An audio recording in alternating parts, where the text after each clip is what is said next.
recorded. So I just want to welcome everybody to Solar Stories. Um, it's great that everyone could join us. We have a very wonderful solar story tonight about energy efficiency.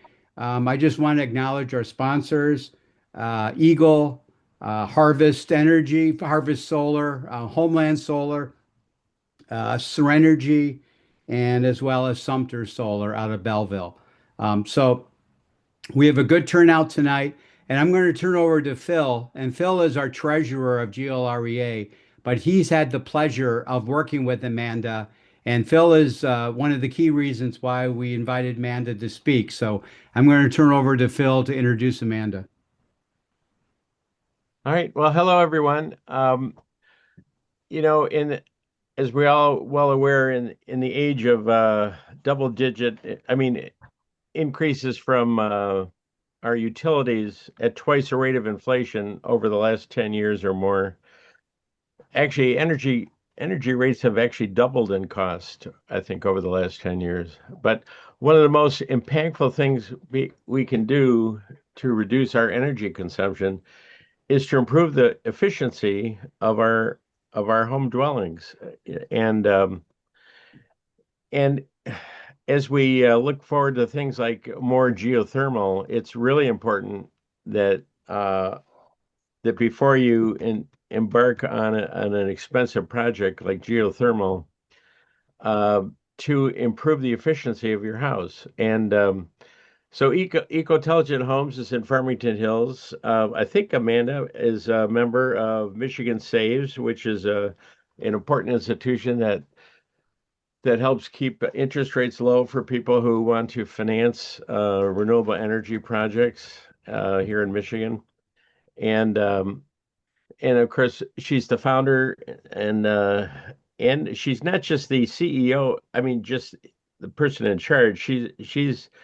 She participates in home energy audits, and she's an important resource for people who want to figure out how to make their dwellings more efficient. So at this point, I'd like to introduce Amanda, and she can talk to us about eco-intelligent homes and the things that they're doing regarding energy efficiency. So, Great. Thank you so much. Great intro. Appreciate it. Very happy to be here. I am going to try and share my screen here. I think it'll be easier if I just do this and flip her over to this. And if I do this, you guys should all be able to see. I'm not going to be able to hear or see you while I'm presenting. So just kind of, there's some room for questions at the end. So I'll save it until then if that's possible. Really appreciate you guys having me here today. We'll dive right in and do a little bit more of an intro. Thank you so much for the kind words, Bill. And you really hit on a lot of the points. So I started Eco-Intelligent Home in 2009. In my previous life, I was a mechanical engineer in the auto industry, but really had a strong passion for the environment. So found energy efficiency and specifically home energy auditing as a way to really kind of blend my passion for the environment and my kind of mechanical background inside of things without having to sit at a cubicle. So Eco-Intelligent Homes is what's known as a home performance contractor. So that means we not only do the energy audits, but we also have crews on staff to install the insulation upgrades. We can also recommend heating and cooling. We utilize subcontractors for that along with electrical. And then we have referrals for the renewables, but you guys are pretty solid in that front. So we're going to focus more on the energy audit insulation side here today. So kind of starting fresh, what is a home energy audit? So a home energy audit evaluates all of the systems of your home for not only energy efficiency, but also health and safety, and really tries to understand how those different pieces will play together. We don't want to just improve one area because it could have impacts on a different area in the home without really understanding what those other impacts would be. We utilize building science principles to kind of understand what that interplay would be between the components, and also to help determine what the home's efficiency or most efficient upgrades would look like. There's typically two recognized certifying bodies as far as home energy audits are concerned. The first is BPI, the Building Performance Institute, and the second is ResNet. We are BPI certified. Previously, I was both, but BPI is more focused on the world of retrofit, so taking existing homes and making them more energy efficient, where ResNet has kind of gone along more for new construction applications. So the two different certifying groups. And as I had alluded to earlier, we are a home performance contractor at Ecotelligent Homes, but there's also what's known or phrased in the industry as an independent energy auditor. So I put it in quotes, independent, because independent auditors are meant to only be an auditor that provides unbiased recommendations. I will just add a caveat that it is a challenge to find an independent auditor that is not getting a kickback from insulation contractors that they work with. So that being said, the concept is that independent auditors assess your home and provide an unbiased solution, where home performance contractors assess your home, and since they are more aware of the intricacies of the improvements, can better diagnose the issues and really help you understand where the juice is worth the squeeze as far as what you can get to and how much the investment would really look like to improve those areas. So that's what an energy audit is. Who needs an energy audit? Don't take it just from me. Some other trusted sources out there in the world are definitely recommending energy audits. Of course, Energy Star recommends energy audits, but also Consumer Reports has for a long time been a good referral or recommendation, I should say, for energy auditors. And Forbes recently got in the game as well, but also wanted to kind of let homeowners know, be realistic to understand if you're, based on your age of your home, what the expectations could be for you as you want to improve those efficiencies. So we think everybody should start their projects with an energy auditor, with an energy audit, not just to better understand the systems of your home, but also to ensure the health and safety of your home, which we'll talk about here next. Because we're going to kind of walk you through in these next few slides an example of an energy audit with us at Ecotelligent Homes. So we always start with our customer interview. We want to understand what your goals are for the appointment. And, you've been in the house more than we have. So you usually have a better kind of feel for certain areas that could, improve or function better. Most of our clients call us for comfort concerns. They have cold rooms, drafty floors, or maybe it's hot upstairs in the summertime. Maybe they had that spare bedroom that they never used it before, so they didn't really care about it, but now the baby's going to sleep there and they need it to be the most comfortable room in the house. We, of course, also help homeowners with environmental goals, whether that's just because they want to lower their bills and not pay DTE anything anymore, or, maximize the production of their solar. A lot of people also, want peace of mind. They understand something's not right with their home, but other contractors haven't really been able to diagnose really the root cause of that funky smell in the crawl space, for example.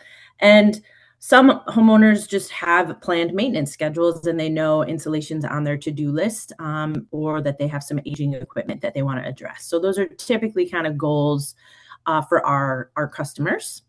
Our audits then go to a visual inspection. So we do visual inspections and measurements in all the corners of the house, attics, crawl spaces, basements, all the fun areas everybody loves to hang out. We're looking not just for insulation, but also ventilation of that space.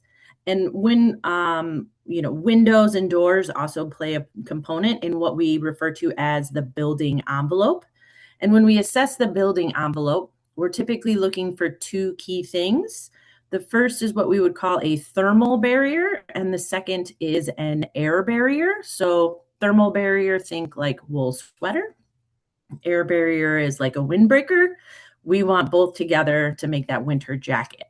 So fiberglass insulation or blown cellulose insulation alone is just that wool sweater, and the drafts and the breezes are still going to move through that. So as we're assessing what your current insulation levels are like, we're taking that into consideration as well for your building envelope.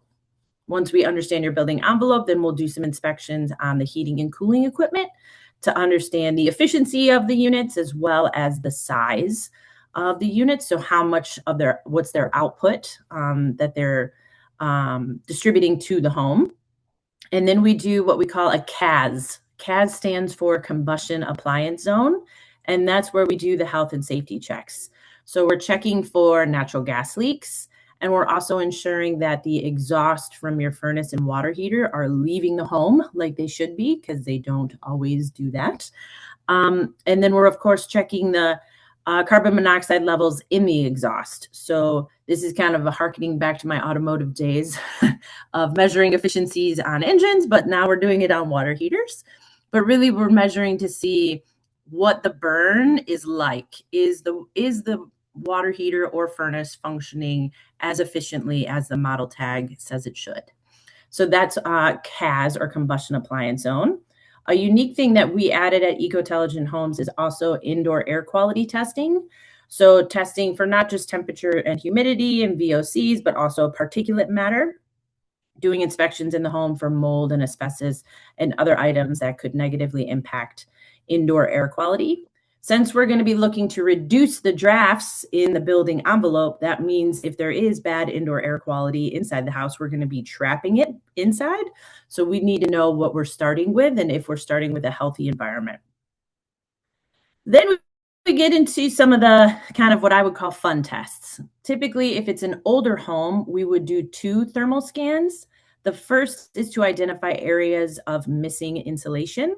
So on our thermal camera, we use the yellow-purple scale. There's different scales for different cameras, but the thermal camera is measuring that surface temperature and then displaying it in color fashion. So yellow is hot and purple is cold. And the 2 images that I have side by side here may look like the walls are the same, but they are not, because this is where Mother Nature can play tricks on you. It will depend on the season that you're looking at the wall. So in the wintertime, if I see yellow cavities and, purple cavities and yellow studs from the inside of the house, that's telling me that those cavities are uninsulated. In the summertime, like the picture here in the middle, if I see purple on the inside, that's good. Where I see the yellow is bad. So in this instance on the left, this was taken in the wintertime, and those wall cavities are uninsulated. And the picture in the middle here is showing that there's compressed or maybe settled insulation or compressed insulation, and this was taken in the summertime. So the individual using the thermal camera needs to be trained in order to interpret what it is actually showing you. The thermal camera will also show where there's some unique framing, like we see here on the right side image. So corner bracing or cross members that could prevent access to fully insulate wall cavities, as an example. So that's our first thermal scan, where we'll go around the interior of the home. Typically, doing thermal infrared scans inside the home gets you more accurate readings than you will from the exterior, where the sun and moisture can play too many tricks on you. So you get far better readings on the inside of the house. After that first thermal scan, then comes the blower door test. So the blower door is a big calibrated fan that we install in your front door. So the fan draws the outside air in through your leaks and drafty spots. We're basically putting a vacuum on that house. And the fan is set to a speed that will simulate a 20-mile-an-hour wind. And it could also tell us, if you add up all of those leaks and drafty spots, how big of one hole you would have. Like, is it the equivalent of leaving a window cracked or all the way open, kind of thing. But most importantly, the blower door results then allow us to compare your home to what health and safety standards say you should have to have good indoor air quality. And what you can see here on the right-hand side is a blower door reading. Sorry about that. A blower door reading where the reading itself is the blue bar. In this particular case, the home's adequate level is shown by this gold band. And the red bar here is showing where a required mechanical ventilation would be necessary. And what that means is, if we were to do some work on that building envelope and get the blower door below that red line, we would need to bring fresh air in a controlled way. So I'm going to pause right here because this is usually a kind of hang up for some people, and just say that your building envelope or your home cannot be too tight. It just can be under ventilated. We want to air seal your building envelope and make that as tight as possible, of course, within reason for what we can access, but make that building envelope as tight as possible so that we're not bringing fresh air, and I say that in air quotes, we're not relying on drafts to bring that fresh air in through funky old insulation or moldy, gross crawl spaces, but instead bringing it in a controlled way where we can pre-filter the air and maybe even preheat it and distribute it evenly through the home instead of relying on one room above that funky, moldy crawl space to be the source of the drafts for the rest of the house. So your house can't be too tight. It can just be under ventilated. And the blower door test compared to health and safety standards help to tell us where that's at. So while that blower door is running, we will then go around and do a second thermal scan. And what we're looking for is where that outside air is getting drawn into the house. In these images are winter images, so we see the cold, the purple outside air streaking in. So you can see in this first image here, it's around a set of French doors in the middle, but also definitely at the base. But this image in the middle, for those that can't guess, it is not a door handle. It is a recessed light. Recessed lights are actually very drafty. And since they're up top on your ceiling and hot air will naturally want to rise, they can be a large source of air leakage for your home. So recessed lights, as seen here, are typically an air leakage spot.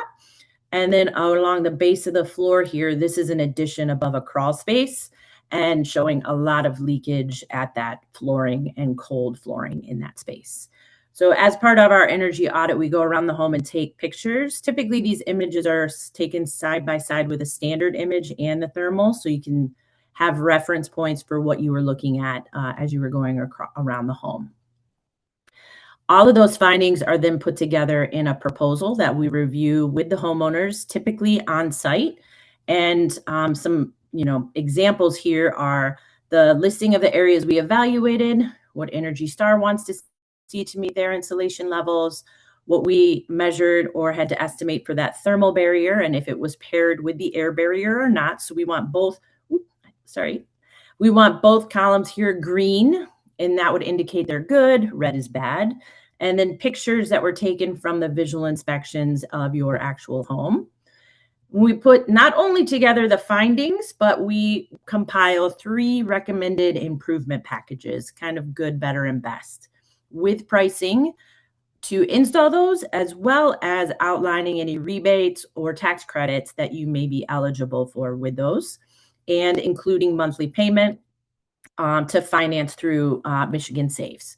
So we like to present our clients not only with the findings of the audit, but what it would look like to actually make those improvements. As I said earlier, I got into this because of my passion for the environment. And if we're only doing audits on a home, we're not actually helping the environment. We need to be installing the upgrades on the home to actually make them more efficient. And that's where I feel home performance contractors can help the clients and homeowners really move along and move through that process in a more seamless fashion. So we don't want to just present you with the findings and tell you what all the problems are. We want to help you fix those problems. So after, hopefully, you elect to move forward with some of those, first step for us is always the energy audit. And then second step is to actually install the improvements. For us as a home performance contractor, our third step is the critical step. That's where we rerun the same test again on the tail end. So our blower door test and our health and safety and thermal scans, we shouldn't see those purple streaks in the areas that were supposed to be fixed in your home. Of course, DIY improvements definitely can make a difference, whether that's caulking around the windows, updating weather stripping, and making sure your furnace filter is in good working order. Little things do, of course, add up to make a big difference.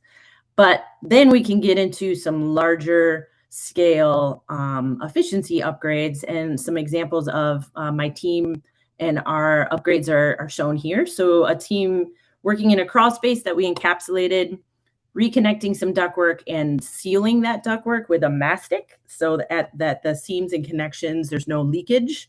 The heating and cooling is getting to the rooms that it's supposed to get to. Blowing in cellulose insulation in an attic space, spray foaming insulation on a basement rim joist, spray foam insulation being installed at the floor of a bonus room or like a cantilevered room over a garage. So spray foaming the bottom side of the subfloor. And then this is a geothermal unit that we installed. This project was actually a really cool project. We won the Governor's Energy Excellence Award for this project. It was an old farmhouse that was on fuel oil. We did full building envelope upgrades and then helped them get the geo installed. And then with solar, they're pretty dang close to net zero on their house. That one here in the middle, that was a pretty fun project. A few more examples, our team doing some duct balancing, so measuring the flow at the registers and addressing the dampers to make sure we're getting even flow and distribution. So of course, helping comfort-wise, so you don't have one room hotter or colder, but also helping so your furnace doesn't have to short cycle as well. This is a picture for those of you that own a bungalow. This will probably look somewhat familiar. Those little side attic spaces. This is in that attic space, that knee wall. So we spray foam that knee wall all the way down to the base of the attic floor. An example of a conditioned crawl space with a thick vapor barrier and then spray foam insulation, the closed cell spray foam insulation on the foundation walls and rim joists, and then installing dense pack insulation on exterior walls. This image over here, I'll just take a quick second. Attic insulation and air sealing. As we had talked about before, we want to have that building envelope be a thermal barrier as well as an air barrier. So the key thing when installing attic insulation before blowing insulation into the attic is to air seal the top plates. So a top plate is anywhere an interior or exterior wall meets up to your ceiling. If you look at those from the attic side, they typically have gapping as seen here. So we want to air seal those gaps, and that makes your air barrier nice and continuous. And then, of course, again, from the building science perspective, we want to treat the attic as a full system. So installing baffles to promote ventilation and treating the full attic, not just simply topping off your insulation so that the attic system will work as intended. I had mentioned earlier, our third step is that quality assurance check and running the tests again. And we provide our homeowners with a quality assurance report after we install those improvements. That QAC report will have pictures of the work that was done on the home and will show the red going to green on the building envelope table and a blower door before and after with the percent reduction that was achieved for the home. We use this information to also populate the rebate documents on behalf of the homeowner. There are still rebates available through Consumers Energy or DTE for building envelope upgrades. They're not a ton of money, but they're still, every little bit helps. So we use this QAC report to help our homeowners apply. So we apply on their behalf, and then 6 to 8 weeks later, they get a check in the mail. That's how the rebates shake out. And then most importantly on our QAC report is the before and afters for the thermal imaging. So kind of seeing the before with the purple and the streaks and not seeing those spaces on the tail end. It's peace of mind, of course, for our clients, but it's also crucial for us in confirming the quality of our work and staying ahead of any potential service issues. A few quotes. I thought this was helpful to include some happy client feedback. This one is my favorite one that we reference pretty regularly, where warm toes without extra socks and slippers. You don't have to be uncomfortable in your home to be efficient. You can be very comfortable in your home and have an extremely efficient, if not net zero home. You shouldn't have to suffer in order to be efficient is what we believe at Ecotelligent Homes. And not only can your home be efficient, but it can also work for you and work with you, where you don't have to plug in a space heater in your kids' room before bedtime or lug an extra air conditioner upstairs in the window unit AC to make it a livable space up there. So lots of happy feedback from clients about being able to utilize their home in a comfortable way, and of course in a health and safety way as well. I guess I'll pause there, and I'll try to end my screen share and go back here. So I'll stop this and I'll head back here so I can see you guys now and try to open it up for questions. Okay, well, let's start with David. David's got a question in the chat. David, do you want to articulate it verbally or just want me to read it from the chat? You can read it from the chat. Okay. Are you working through a CAA or MDHHS weatherization program or a Michigan HER program? And then the second question, and David may have to explain all that, I don't know. The second question is, do you see a combining of home inspections with the energy audit reviews based upon the trajectory of the DOE industry as a whole? Sure. Good two questions and a little bit of alphabet soup there. So I'll try to explain some of those. So the first alludes to weatherization programs and MISHDA's programs. Yes, we participate in those. So for us internally, we refer to them as private or program leads. So private is direct to consumer for us, where homeowners find us and work directly with us. We are also participants in several programs throughout the Metro Detroit area, very active in the Washtenaw area with their Habitat for Humanity, as well as Washtenaw's Weatherization Assistance Program. In the past, we've worked with Wayne Metro's Weatherization Assistance Program, as well as Oakland County's Weatherization Assistance Program. So yes, very active with programs where it's a good fit for us and for them. We are also, we had previously been a MyHer contractor, and I think that was your other acronym that you had listed there. Yes. So the MyHer program is a statewide program funded through DOE. There's a lot of moving parts to that program. I'll just say we completed 2 homes through that program and ultimately decided that it wasn't a good fit for us anymore. So we've paused our efforts with that program as of right now. So yes, we do participate in program work, but we also work direct to consumers, is the first question. And the second question was about home inspections. I do think there's an opportunity to combine home inspections with home energy audits to increase awareness. I think that it's frankly probably asking a lot of the home inspector, especially in Michigan where home inspectors aren't a regulated entity. And I think there's opportunity for sure. You know, I've been watching since I started the company in 2009. I mean, they had the home energy score was required in Texas, and Ann Arbor is doing home energy score requirements at the time of sale. So in order to do that, that's like a mile per gallon sticker for your home when you go to sell your home, right? And in order to get that, you have to have an energy audit on the house. So I think that helps raise awareness for incoming buyers and should help the people selling the home be able to charge more for a premium home that's an efficient home. Sounds great. Thank you. Great question, David. Great answers. I'm going to go to John Richter next, and then we'll get to David. John, do you want to articulate your question, or you want me to read it? Well, you can read it. You guys, I'll clarify if needed. I can read it. That's fine. So I've got a basement that I don't heat. Really, it doesn't get that cold down there. It's just storage. Does it make sense to insulate the ductwork down there? So I'm going to play devil's advocate and put my building science hat on first. If your heating and cooling equipment is in that space, we consider that conditioned space. Here in Michigan, we consider that conditioned space. There's other areas in the country and different climate zones than us that do not consider that conditioned space, but we do in Michigan. So you would be better off to make sure that your basement rim joist is nice and tight and air sealed. and then allow for the heating and cooling to get to the rooms that you want it to get to, if that makes sense. So typically in Michigan, your basement is already conditioned.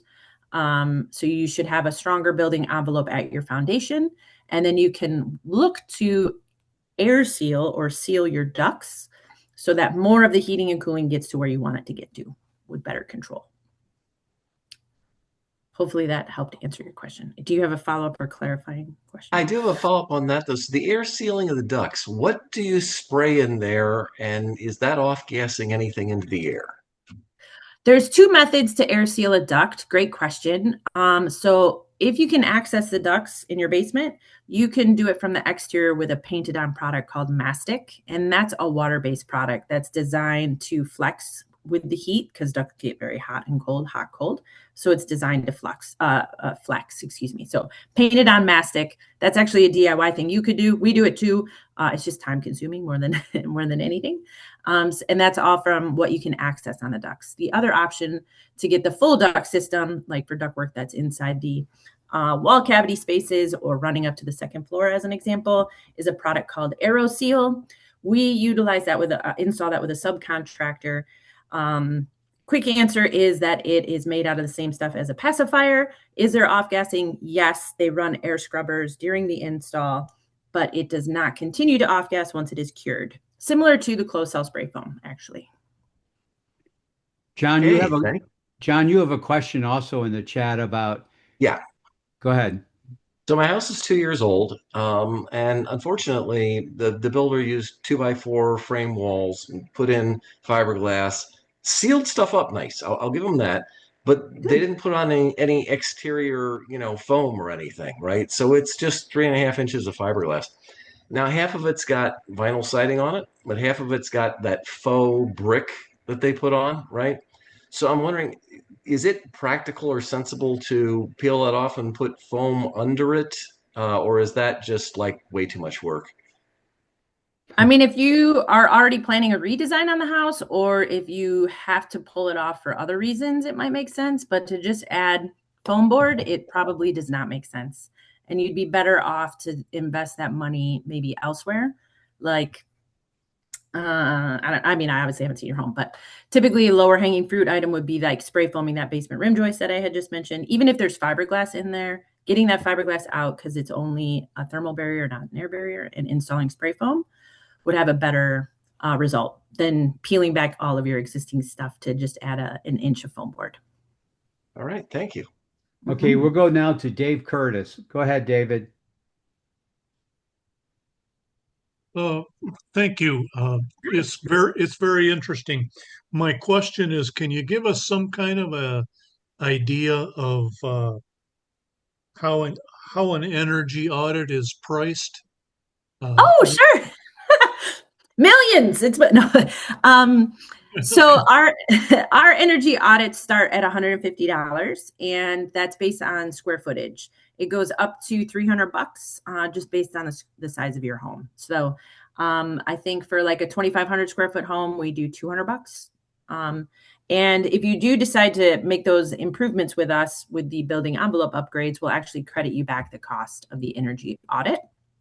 DTE also has a rebate right now, I think, for the energy audit. I'm not sure. And if you live in Ann Arbor, they also offer a free energy audit service currently in Ann Arbor area, not through us, through a different thing that they're doing with A20. And then just kind of give kind of pricing on that same vein. Our typical homeowner, private client, direct to consumer client is roughly, when we're installing insulation upgrades, usually around $8,000 to $10,000 is kind of average ticket that we're looking at, just to kind of give it a little frame of reference. Sounds great. Let's go back now to Clyde. Clyde Taylor, do you want me to read your question or you want to ask it?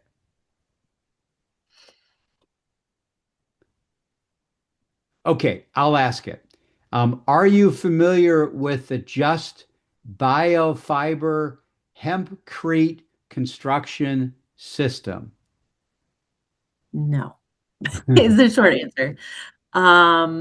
We've worked with the Blue Jean insulation before, and I've worked with soy-based spray foam before, but I have not worked with that before. Clyde, do you have a follow-up at all? Okay.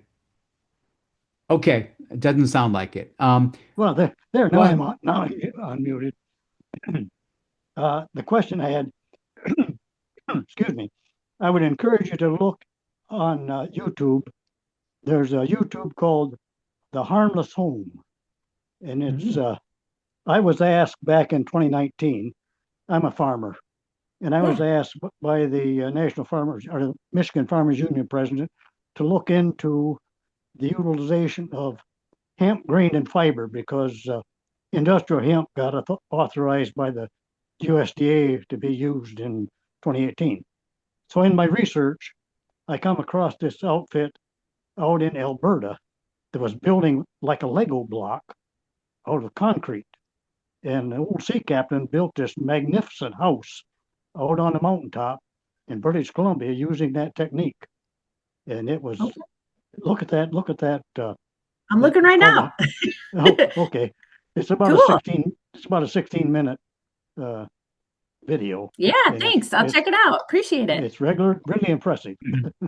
Great. Now, Appreciate it. now all we got to do is get the United States building codes, and then there's a group out called the Industrial Hemp Builders Association, which I support as well, and Cool. we're working on it. Great. Thank Sound- you. Yep, you're welcome. Great recommendation, Clyde. Alyssa Teal has a very nice compliment. It sounds like she's a client of yours, and she says that she had an excellent experience with you, Amanda. So Thank you. Elisa gives you thumbs up. Let's go Appreciate to Larry now. Larry Junk. Go ahead, Larry. Hi, many years ago, we had a major insulation upgrade in our house. And at the end of this project, they said, you should really add in an ERV, energy recovery ventilator, at a cost of many thousands of dollars extra. And we said, sorry, that's not in our budget. And what we've been doing since then is just to keep one of our basement windows opened by about half an inch, just to allow some air in. More recently, we've had an energy audit, which shows that our house is fairly tight. The average turnover time is 7.5 hours or something like that. So we wouldn't want it much tighter, I don't think. Are we doing a bad thing by just keeping a window open a crack to allow some air in, as opposed to spending thousands of dollars on an ERV? Well, I haven't seen your house to answer that in like full detail, but I will say what you could try instead of a window open in the basement is to run your bath fan on a timer, or just have it run all the time. Especially if you have a bath fan like in a guest bath that you don't use frequently, and that will ensure a draw all the time in the house to get the stale air out. With the window cracked in the basement, I just question how much it's circulating through the whole home. Where if you use the bath fan on a timer, that could promote more circulation throughout the whole home. And actually, to the earlier question, in the weatherization programs, part of the envelope upgrades that we do, we typically will install a new Energy Star rated bath fan for that exact reason, that they utilize the bath fans as the ventilation system. Because as you know, installing an ERV in the retrofit side of things is really challenging and not cost effective usually. It's more cost effective in new construction when you got access to all of the studs, right? And you can just route things where you want to route it. It's not really a great application in the retrofit world. So bath fan, either with a little switch on a timer or just keep it on all of the time, would probably be better than a window cracked in the basement to just ensure circulation throughout the whole house. The bath fan is operated by a wall switch, and can one get a little timer to replace that wall switch? Yeah, Honeywell sells it's a different switch with a program in it. Okay. Before we get back to David, Cindy Roberts asks a straightforward question. What is your geographical service area? Yeah, so we're based in Farmington Hills, and we try to keep it under a 45-minute drive from Farmington Hills. But we're right at 696 and 275, so kind of gets a decent bubble or radius. Sounds good. And if she has a fast car, 45 minutes can take you a long ways. Not with construction right now, but yeah. That's true. Let's go back to David.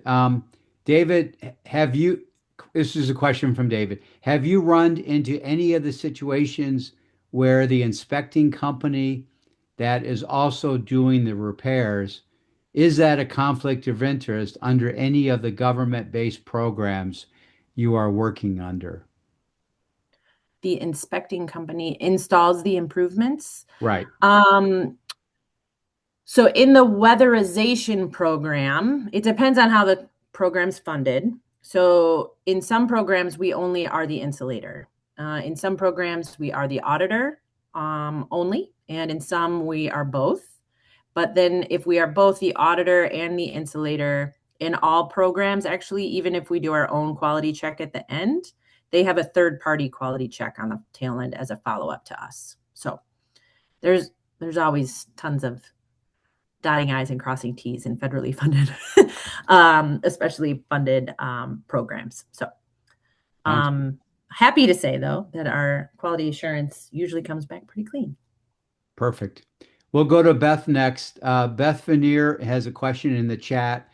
Do you know of an Energy Star bath fan that includes a light and heat option? Oh, and heat? Check out the Delta Breeze. I don't know if Delta does a heat option or not. Either Delta Breeze or the Panasonic Whisper. Those are the two main Energy Star ones, but I don't know if they do heat. Sorry. This might be one of those situations where you use artificial intelligence to come up with a product or something. I don't know. Anyway, back to Dave Curtis. Go ahead, David. If you need heat when you get out of the shower, you might also just need a better insulated bathroom. Perfect. Go ahead, David. So this will be like your personal opinion, I think. I just wonder what you think about utilities that push for similar work that you do and, save money here, save money there. We got a program for this and a program for that. But then they ask for more money to pay for, you know, their their power. Maybe Yeah, I was go ahead, I'm sorry.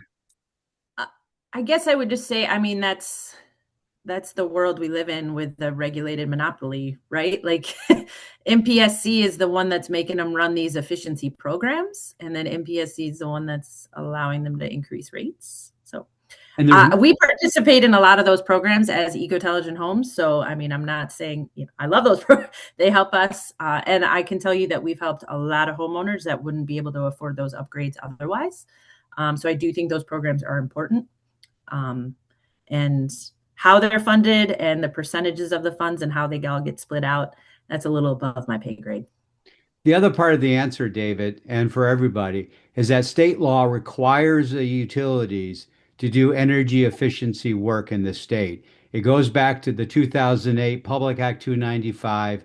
And then in November of 2023, it used to be 1% a year. I think both utilities were required to do. And now I think it's been bumped up to 2%, something like that. So they are required by law to do these programs, and that's a good thing. But you're right, Amanda's right. The Public Service Commission supervises the utilities on behalf of the legislature, which enacts these laws.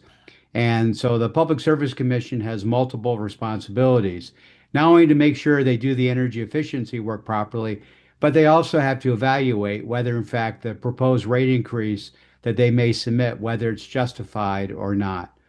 And just as a sidebar, GLREA gets involved with most of these rate cases under the leadership of John Richter.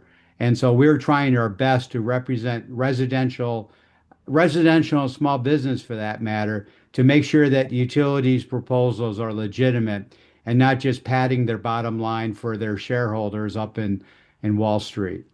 Dwayne Watson. Thank you, Jen. You're welcome, sir. Dwayne Watson, do you offer new construction home blower door tests? We do not. We can refer you to a couple folks. Washington on Blower Door is one. I know he does new construction, but we do not. And again, some of that goes back to that BPI and ResNet certification. Again, we chose to focus strictly on retrofit, so we're BPI. So we do not do new construction. And I think I saw one comment about referring to new Energy Star builders. I do know that Consumers Energy has a rebate program where they highlight Energy Star builders. So you should check that out on their website. And that's all I know about that because we don't mess with new construction too much. Right. Yeah, that question, the latter part of the question was from Dave Friedrichs about the Energy Star new home builders and all that. And Dwayne Watson says thanks. Other questions or comments? We've run out of questions on the chat. Are there other questions people want to offer? Here's one. Janice, you want to go off mute? You want me to read it? I can do it. I just wanted to share that whoever is considering installing a heater, fan with the light on it. I had done that in a bathroom years ago, and I had to put a separate 20 amp circuit in for it. So it does require, more energy or, higher amp. So just expect to do that if you're considering putting one in. That's all. I just wanted to share that. No, that's great. Thank you very much. Thank you.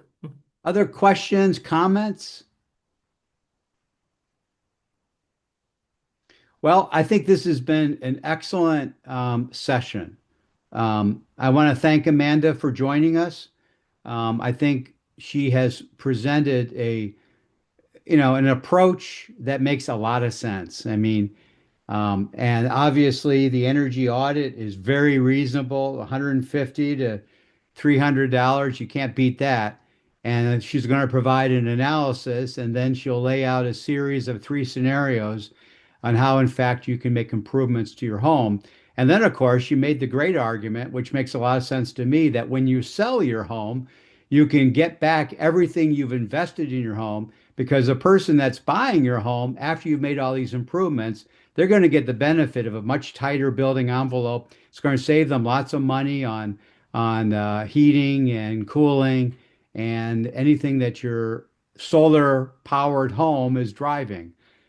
So I think that makes wonderful sense. So thank you very much, Amanda. Thank you. I'm sure you're going to get some calls as a result of this session, and we very much appreciate your taking time out to join us this evening. Yeah, thank you. Bye, everyone. Have a good night. Okay, bye-bye, everybody.